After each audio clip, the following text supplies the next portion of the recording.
for our continued reading of the Bible through the year 2025.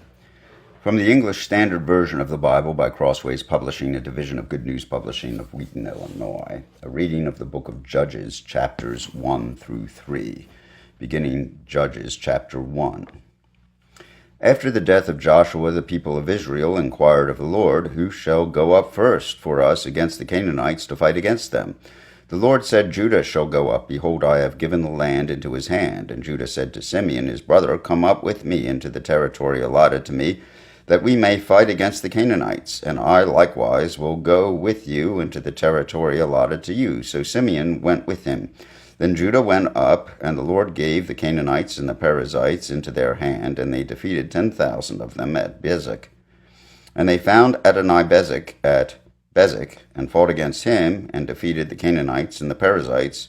Adoni-Bezek fled, but they pursued him, and caught him, and cut off his thumbs and his big toes. And Adoni-Bezek said, 70 kings with their thumbs and their big toes cut off used to pick up scraps under my table, as I have done, so God has repaid me. And they brought him to Jerusalem, and he died there.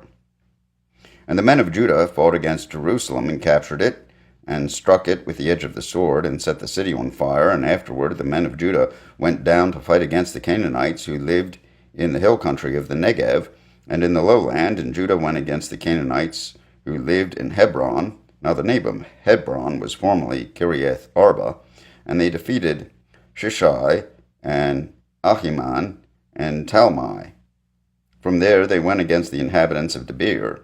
The name of Debir was formerly Kiriath Sepher, and Caleb said, "He who attacks Kiriath Sepher and captures it, I will give Achsah, my daughter, for a wife."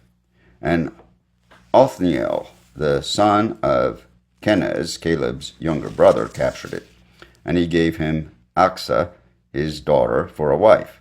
When she came to him, she urged him to ask her father for a field. And she dismounted from her donkey, and Caleb said to her, "What do you want?" She said to him, "Give me a blessing. Since you have set me in the land of the Negev, give me also springs of water." And Caleb gave her the upper springs and the lower springs. And the descendants of the Kenite, Moses' father-in-law, went up with the people of Judah from the city of palms into the wilderness of Judah, which lies in the Negev near Arad. And they went and settled with the people. And Judah went with Simeon his brother, and they defeated the Canaanites who inhabited Zephath, and devoted it to destruction. So the name of the city was called Hormah. Judah also captured Gaza with its territory, and Ashkelon with its territory, and Ekron with its territory. And the Lord was with Judah, and he took possession of the hill country, but he could not drive out the inhabitants of the plain, because they had chariots of iron. And Hebron was given to Caleb, as Moses had said, and he drove out from it the 3 sons of Anak.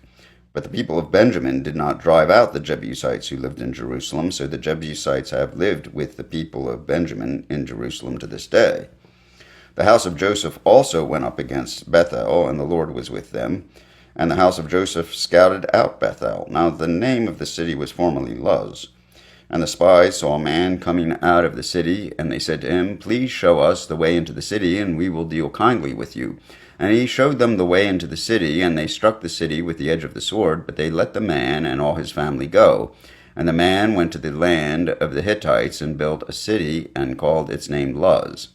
That is its name to this day. Manasseh did not drive out the inhabitants of Bethshean and its villages, or Taanach and its villages, or the inhabitants of Dor and its villages, or the inhabitants of Ibleam and its villages, or the inhabitants of Megiddo and its villages, for the Canaanites persisted in dwelling in that land. When Israel grew strong, they put the Canaanites to forced labor, but did not drive them out completely. And Ephraim did not drive out the Canaanites who lived in Gezer, so the Canaanites lived in Gezer among them. Zebulun did not drive out the inhabitants of Kitron, or the inhabitants of Nahalol, so the Canaanites lived among them, but became subject to forced labor. Asher did not drive out the inhabitants of Akko, or the inhabitants of Sidon, or of Ahlab, or of Achzib, or of Helba, or of Aphik, or of Rehob. So the Asherites lived among the Canaanites, the inhabitants of the land, for they did not drive them out. Naphtali did not drive out the inhabitants of Beth Shemesh or the inhabitants of Beth Anath. So they lived among the Canaanites, the inhabitants of the land. Nevertheless, the inhabitants of Beth Shemesh and Beth Anath became subject to forced labor for them. The Amorites pressed the people of Dan back into the hill country, for they did not allow them to come down to the plain. The Amorites persisted in dwelling in Mount Heres, in Ajalon, and in Shaalbim, but the land of the house of Joseph rested heavily on them, and they became subject to forced labor, and the border of the Amorites ran from the ascent of Akrabim, from Selah and upward. Now the angel of the Lord went up from Gilgal to Bochim, and he said, I brought you up from Egypt and brought you into the land that I swore to give to your fathers. I said, I will never break my covenant with you, and you shall make no covenant with the inhabitants of this land. You shall break down their altars, but you have not obeyed my voice. What is this you have done? So now I say, I will not drive them out before you, but they shall become thorns in your sides, and their gods shall be a snare to you. As soon as the angel of the Lord spoke these words, all the people of Israel, the people lifted up their voices and wept, and they called the name of that place Bochim, and they sacrificed there to the Lord. When Joshua dismissed the people of Israel went each to his inheritance to take possession of the land, and the people served the Lord all the days of Joshua and all the days of the elders who outlived Joshua, who had seen all the great work that the Lord had done for Israel. And Joshua the son of Nun, the servant of the Lord, died at the age of 110 years, and they buried him within the boundaries of his inheritance at Timnath-Heres, in the hill country of Ephraim, north of the mountains of Gaash. And all that generation also were gathered to their fathers. And there arose another generation after them, who did not know the Lord or the work that he had done for Israel.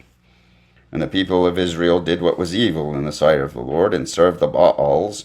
And they abandoned the Lord, the God of their fathers, who had brought them out of the land of Egypt, and went after other gods from among the gods of the peoples who were around them, and bowed down to them, and they provoked the Lord to anger. They abandoned the Lord, and served the Baals and the Asheroth. So the anger of the Lord was against Israel, and he gave them over to plunderers who plundered them, and he sold them into the hand of their surrounding enemies, so that they could no longer withstand their enemies. Whenever they marched out, the hand of the Lord was against them for harm, as the Lord had warned, and as the Lord had sworn to them, and they were in terrible distress. Then the Lord raised up judges, who saved them out of the hand of those who plundered them. Yet they did not listen to their judges, for they whored after other gods and bowed down to them. They soon turned aside from the way in which their fathers had walked, who had obeyed the commandments of the Lord. They did not do so. Whenever the Lord raised up judges for them, the Lord was with the judge, and he saved them from the hand of their enemies all the days of the judge. For the Lord was moved to pity by their groaning because of those who afflicted and oppressed them. But whenever the judge died, they turned back and were more corrupt than their fathers, going after other gods, serving them and bowing down to them. They did not drop any of their practices or their stubborn ways. So the anger of the Lord was kindled against Israel, and he said, because this people have transgressed my covenant that I commanded their fathers, and have not obeyed my voice, I will no longer drive out before them any of the nations that Joshua left when he died, in order to test Israel by them, whether they will take care to walk in the way of the Lord as their fathers did or not. So the Lord left those nations, not driving them out quickly, and he did not give them into the hand of Joshua. Now these are the nations that the Lord left to test Israel by them, that is, all in Israel who had not experienced all the wars in Canaan. It was only in order that the generations of the people of Israel might know war, to teach war to those who had not known it before. These are the nations, the 5 lords of the Philistines, and all the Canaanites, and the Sidonians, and the Hivites who lived on Mount Lebanon, from Mount Baal Hermon as far as Mount Lebo Hamath. They were for the testing of Israel, to know whether Israel would obey the commandments of the Lord, which he commanded their fathers by the hand of Moses. So the people of Israel lived among the Canaanites, the Hittites, the Amorites, the Perizzites, the Hivites, and the Jebusites. And their daughters they took to themselves for wives, and their own daughters they gave to their sons, and they served their gods. And the people of Israel did what was evil in the sight of the Lord. They forgot the Lord their God, and served the Baals and the Asheroth. Therefore the anger of the Lord was kindled against Israel, and he sold them into the hand of Cushan Rishathaim, king of Mesopotamia. And the people of Israel served Cushan Rishathaim 8 years.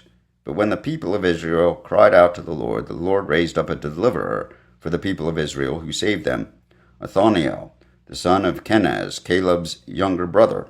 The Spirit of the Lord was upon him, and he judged Israel. He went out to war, and the Lord gave Cushan Rishathaim, king of Mesopotamia, into his hand, and his hand prevailed over Cushan Rishathaim. So the land had rest 40 years. Then Othniel, the son of Kenaz, died. And the people of Israel again did what was evil in the sight of the Lord, and the Lord strengthened Eglon, the king of Moab, against Israel, because they had done what was evil in the sight of the Lord. He gathered to himself the Ammonites and the Amalekites, and went and defeated Israel, and took possession of the city of palms, and the people of Israel served Eglon, the king of Moab, 18 years. Then the people of Israel cried out to the Lord, and the Lord raised up for them a deliverer, Ehud the son of Gera, the Benjaminite, a left-handed man. The people of Israel sent tribute by him to Eglon the king of Moab, and Ehud made for himself a sword with 2 edges, a cubit in length, and he bound it on his right thigh under his clothes, and he presented the tribute to Eglon king of Moab. Now Eglon was a very fat man, and when Ehud had finished presenting the tribute, he sent away the people who carried the tribute. But he himself turned back at the idols near Gilgal and said, I have a secret message for you, O king. And he commanded silence, and all his servants went out from his presence. And Ehud came to him as he was sitting alone in his cool roof chamber. And Ehud said, I have a message from God for you.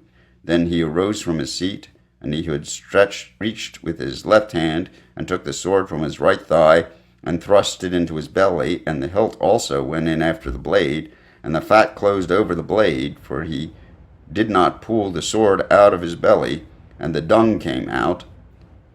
When Ehud went out into the porch, and closed the doors of the roof chamber behind him, and locked them, when he had gone, the servants came, and when they saw that the doors of the roof chamber were locked, they thought, surely he is relieving himself in the closet of the cool chamber.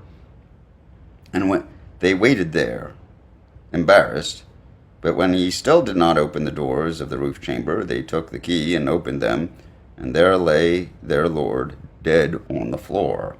Ehud escaped while they delayed, and he passed beyond the idols and escaped to Seirah. When he arrived, he sounded the trumpet in the hill country of Ephraim. Then the people of Israel went down from the hill country, and he was their leader. And he said to them, Follow after me, for the Lord has given your enemies, the Moabites, into your hand. So they went down after him and seized the fords of the Jordan against the Moabites, and did not allow anyone pass over. And they killed at that time about 10,000 of the of the Moabites, 10,000 of the Moabites, all strong, able-bodied men, not a man escaped. So Moab was subdued that day under the hand of Israel, and the land had rest 80 years. After him was Shamgar, the son of Anath, who killed 600 of the Philistines with an ox goad, and he also saved Israel. Here ends the reading of the book of Judges, chapters 1 through 3, in the English Standard Version of the Bible by Crossways Publishing, a division of Good News Publishing of Wheaton, Illinois.